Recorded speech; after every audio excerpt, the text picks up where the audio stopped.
Bonjour à toutes et à tous et bienvenue dans cette nouvelle critique vidéo aujourd'hui consacrée à un film qui sort le 23 juillet 2014 en France, qui n'est pas encore sorti au cinéma. Et ce film en question c'est la suite du film The Raid, donc c'est The Raid 2, film d'action américano-indonésien, enfin principalement indonésien, donc réalisé par Gareth Evans qui avait déjà réalisé le premier et qui a réalisé d'autres films que j'ai pas vu du tout, mais j'aime bien ce qu'il fait du coup. Et qui est donc, comme j'ai dit, film d'action, et qui est un excellent film d'action. Et je vais vous dire pourquoi. Alors tout d'abord, je passe sur le casting, je connais aucun des acteurs. L'acteur principal, il est toujours là. L'acteur principal du premier film est toujours dans celui-là. Et ça a l'air de devenir un petit peu j'allais dire le nouveau Bruce Lee, mais voilà, sa carrière décolle parce que je crois qu'il a joué dans un film. Je crois qu'il a joué dans la première réalisation de Keanu Reeves. Je crois qu'il a fait ça. Donc ce mec décolle un petit peu dans sa carrière d'acteur, donc tant mieux pour lui, parce que en tant qu'acteur, quoi qu'il soit, tu sais, il est quand même pas mal. Il est pas mal, mais en tant que combattant et chorégraphe, il est excellent. Donc voilà, donc The Raid 2, de quoi ça parle? Donc ça suit directement le premier film. Donc si vous n'avez jamais vu le premier film, il y aura sûrement du spoil, enfin du tout premier film, mais je vous conseille d'aller voir parce que le premier était excellent aussi. Donc ça se passe, ça reprend directement à la fin du premier. Donc le personnage principal, alors il s'appelle Rama dans le film. Donc Rama a réussi à sortir de toute cette embuscade qu'il y avait dans le premier film, a capturé le chef enfin son chef de police qui donc était un policier véreux, et décide de vouloir faire juger, enfin en quelque sorte, par comment dire, la police des polices en quelque sorte.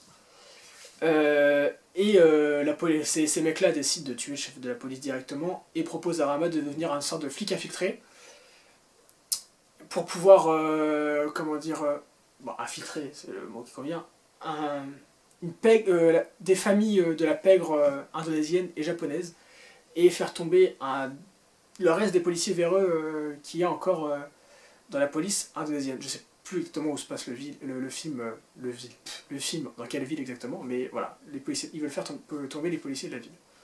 Donc ça c'est le point de départ du film. Et donc pour ça, il est obligé d'aller en prison pour, comment dire, gagner une certaine crédibilité.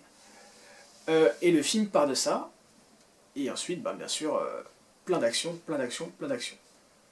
Et c'est bien. Alors tout de suite, moi, quand je vois ce film, déjà, avant de revenir sur la réalisation, ça je parle vite fait, enfin, je vous ai parlé vite fait du scénario. Le scénario, bon, bien sûr, hein, c'est pas la qualité première du film, mais c'est bien foutu, on comprend tout ce qui se passe.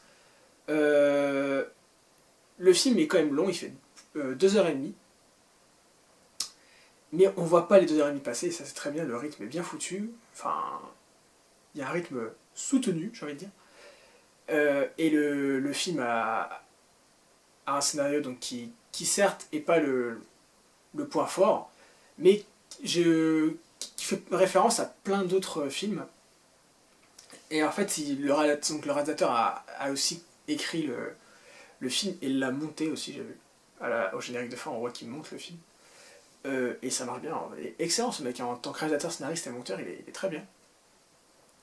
Et donc comment dire, ça pioche dans plein de films, et donc c'est un mélange des Infiltrés ou Infernal Affairs pour ceux qui l'ont vu, de plein de films comme ça de Scorsese, donc Les Infiltrés ou Les Affranchis, le Parrain, enfin quand tu vois le film tu penses direct à des films de mafieux comme Le Parrain ou autres, et des excellents films d'action, enfin moi ça me faisait penser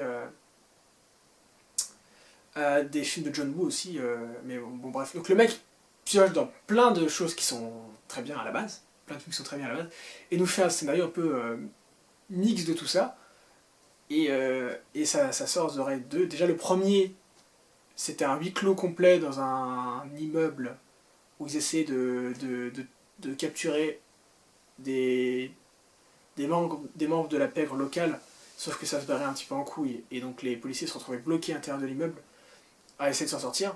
Ça me faisait penser à, je sais, j'aurais dû regarder lequel est sorti en premier, mais au film Dread, pas celui avec Stallone, celui qui est sorti directement en DVD en France, c'est bien dommage, qui avait à peu près la même base aussi. Donc voilà, je commence à digresser, mais c'est pas important. Donc voilà, The Raid 1 c'était bien, The Raid 2 c'est super aussi. Pourquoi c'est super? Il faut que j'arrête de parler du scénario, parce que le scénario il a pas quelque chose d'incroyable. Les scènes de combat sont folles, elles sont ouf. C'est incroyable, en plus c'est incroyablement filmé, on y croit direct. Par contre c'est très violent, ceux qui n'aiment pas les films violents du tout, faut pas qu'ils aillent le voir. Donc en fait l'acteur principal a, je crois, fondé une sorte d'école d'un art martial, enfin une école. Il a créé une sorte de nouvel art martial, ou peut-être mixé avec d'autres avant, enfin bref. Et donc il met en avant ce nouvel art martial qui est très violent, et enfin, ça donne des combats, j'ai rarement vu ça. Enfin moi qui aime beaucoup les films d'action asiatiques en général, celui-là est indonésien, mais il y en a d'autres qui marchent très bien. J'aime beaucoup, j'aime beaucoup les films de John Woo ou de Tsui Hark, donc il n'y a pas de souci. Là, j'ai adoré, j'ai kiffé, comme on dit. Bref, je commence à plus avoir d'idées à parler sur ce film, c'est incroyable, alors qu'il était super. Mais donc voilà, le gros point fort du film, c'est les scènes d'action.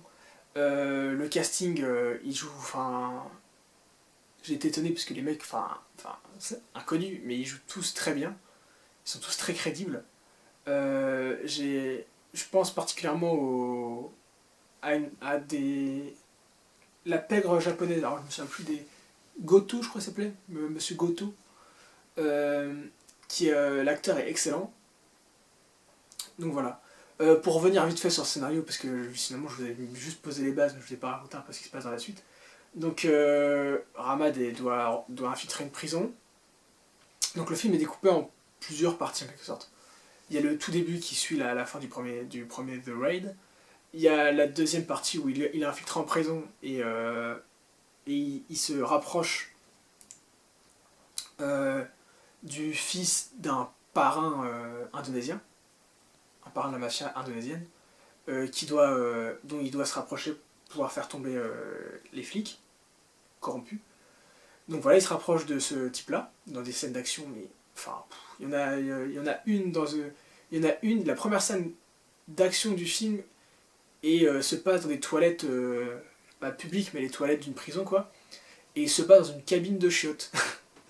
Et la scène est ouf, elle est incroyable, ça joue, enfin, c'est superbement filmé, ça alterne entre plan à caméra à l'épaule, plan fixe, travelling, avec plusieurs points de vue, que ce soit de derrière le personnage ou par le dessus, enfin au-dessus de la cabine, enfin c'est incroyable. Donc voilà, ça commence comme ça, il y a une scène d'action dans de la boue, dans la cour de prison, dans la boue, elle est incroyable aussi. Donc ça c'est la première grosse partie du film. Et ensuite, comment dire, il devient un nouveau membre des gangsters pour se rapprocher du parrain. Et c'est en ça que le film ressemble aux infiltrés, en fait.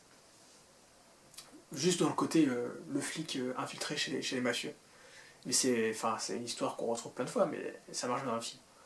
Et donc voilà, et donc il est obligé de se salir un peu les mains, et il y a plein de scènes d'action comme ça, où en fait on l'envoie récupérer de la thune auprès de vendeurs de drogue, trucs comme ça.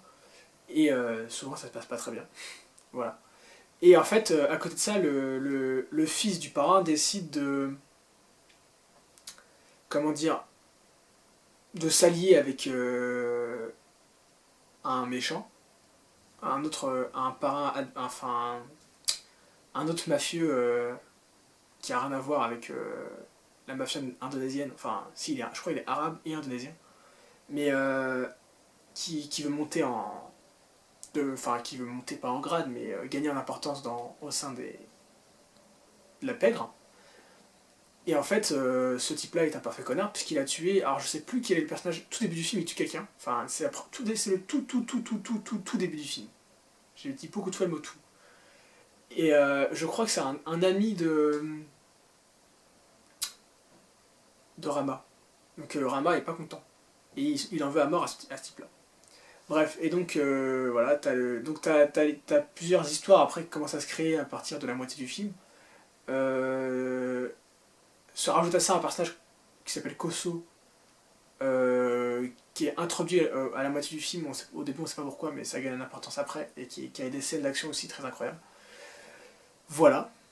La musique dans le film est excellente. J'ai regardé un petit peu. Ils sont mis à 3 compositeurs, de plusieurs nationalités, et c'était incroyable. La musique dans le film, elle était super, elle collait super bien à l'action. Gros coup de cœur, hein, The Raid 2, si vous avez l'occasion d'aller le voir quand il sort dans à peu près un peu moins de 3 semaines. Faut y aller, il est incroyable ce film. C'est un peu gore hein, quand même, hein, je préfère prévenir, ça y va pas avec le dos de la cuillère comme on dit. Voilà, et je vais pas vous raconter tout le film non plus pour vous laisser un peu de surprise, mais c'est une orgie d'action, des scènes toutes incroyables, toutes plus incroyables les unes que les autres. J'ai un reproche à faire, parce que quand même c'est pas le film n'est pas parfait non plus.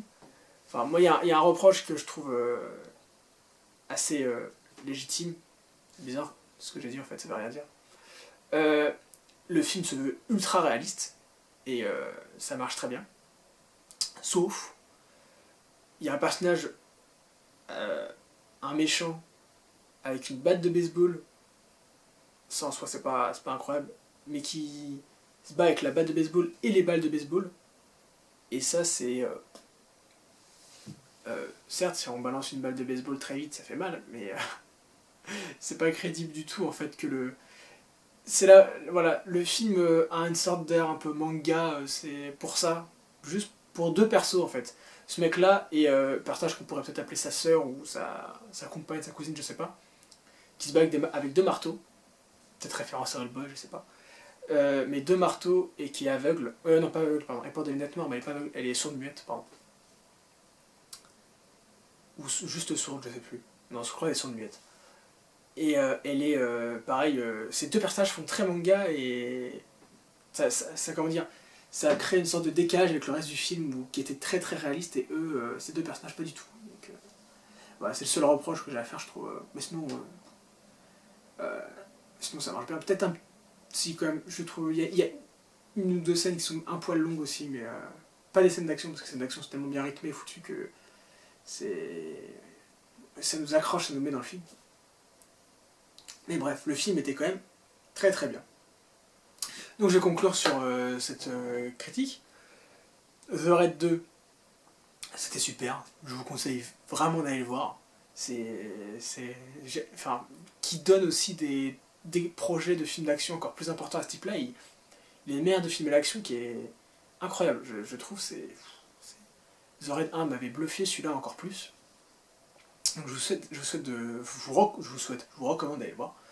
Je vous souhaite de voir d'autres bons films, d'excellents films même, et je vous dis à une prochaine. Ciao.